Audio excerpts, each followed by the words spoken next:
So I wrote a song called No Hole in My Head. The kids like it.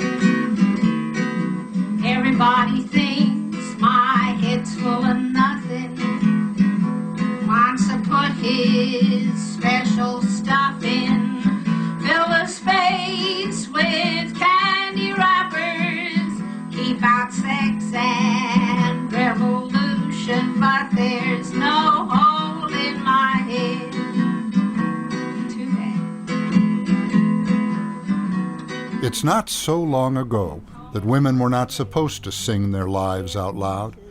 They were supposed to be nice, dainty, cooing love songs about men, written by men, for men. No one did more to change that than a leftist songwriter little known today outside folk and progressive circles, even though her songs are sung all over the world. Oh, we hate to see them go, the gentlemen of distinction in the army. Malvina Reynolds never became a star, but oh, her songs did.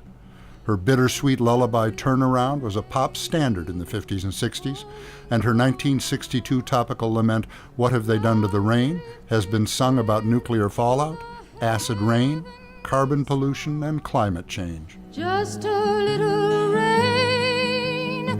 Her satire about conformity, Little Boxes, became a national sensation. Her songs were sung by everybody from Pete Seeger to Perry Como, the Kingston Trio, Diana Ross, Harry Belafonte, Sonny and Cher, Randy Newman, Rosemary Clooney, Johnny Cash, Linkin Park, even Sesame Street's Bert and Ernie. Pete Seeger called her one of the great songwriters of the 20th century. Her songs made the Brownie Scout Handbook, and she invented a word that is now in the dictionary, ticky-tacky. Her songs are still sung at summer camps and protest rallies, picket lines and coffee houses. And there's doctors and lawyers and business executives, and they're all made out of ticky-tacky, and they all look just the same. It is such an unlikely story. Reynolds didn't get serious about songwriting until she was 45, recorded her first album at 59, and began a touring career in her 60s. Long past the time most rock stars are told that spandex doesn't come in their size. At my wake and bury me in my overall. In 1900, she was born into a California family of socialists. She was denied a high school diploma because her parents opposed World War I, and her home was savagely attacked by Ku Klux Klansmen. It taught her to be tough, which served her well at a time when even progressives saw women as cookie bakers and leaflet staplers. Pete Seeger confessed the first time they met, he dismissed her as one more housewife. And she persevered. 1946 it was. Help her with a job. They were a doggone no good mom. Malvina found her soulmate in labor organizer Bud Reynolds, who ran as the Socialist Party candidate for governor of Michigan with the memorable slogan, "You provide the evictions, we'll provide the riots."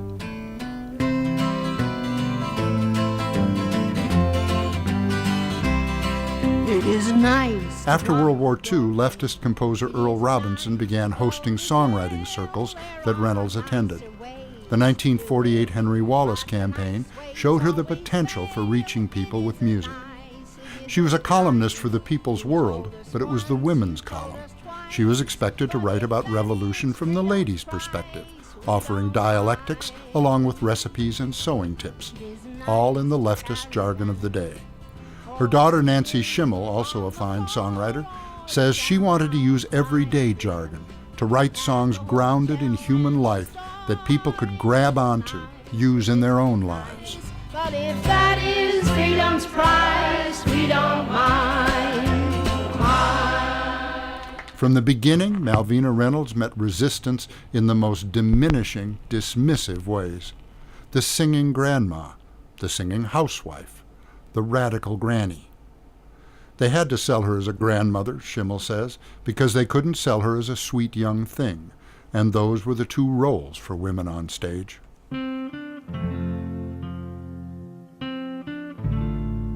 In 1962, Malvina was driving past a housing project in Daly City, California. "Bud, take the wheel," she said. "I feel a song coming on." Before the drive was over, she'd written Little Boxes, which became a huge hit for Pete Seeger and was covered by dozens of folk and pop singers. But even here, she met attempts to diminish her. The story became that she was driving to a PTA meeting. Actually, she was singing for the Friends Committee on Legislation. Whenever she was called a singing grandma, she shot back, "Do you call Burl Ives a singing grandpa?" She even resisted the term children's singer, although she wrote scores of real-life songs for kids, including Magic Penny and Morningtown Ride, a hit for the Australian group The Seekers.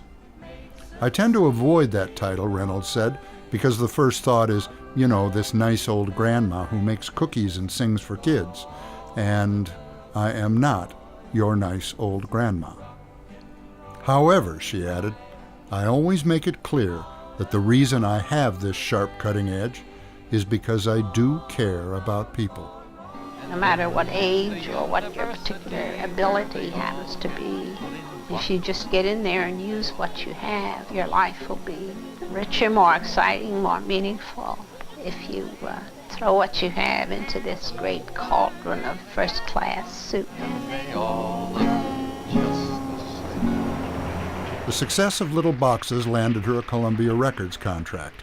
They recorded 2 albums, but only released 1. Frustrated, she started her own Cassandra label and re-recorded the second album's songs, publicly daring Columbia to sue her. They didn't.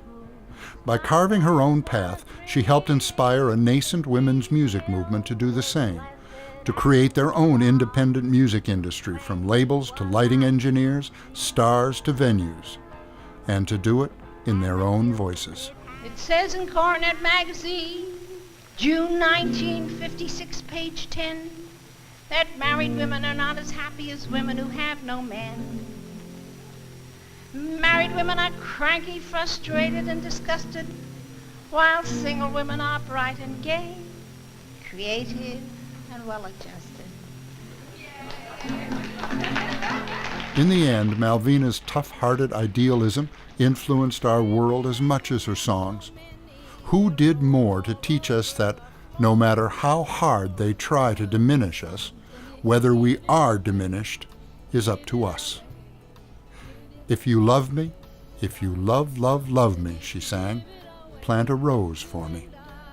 And if you think you'll love me for a long, long time, plant an apple tree." Of course, she said it best for herself. She didn't write flower songs. Flowers wither. Malvina Reynolds wrote tree planting songs. Love is something if you give it away, give it away, give it away. Love is something if you give it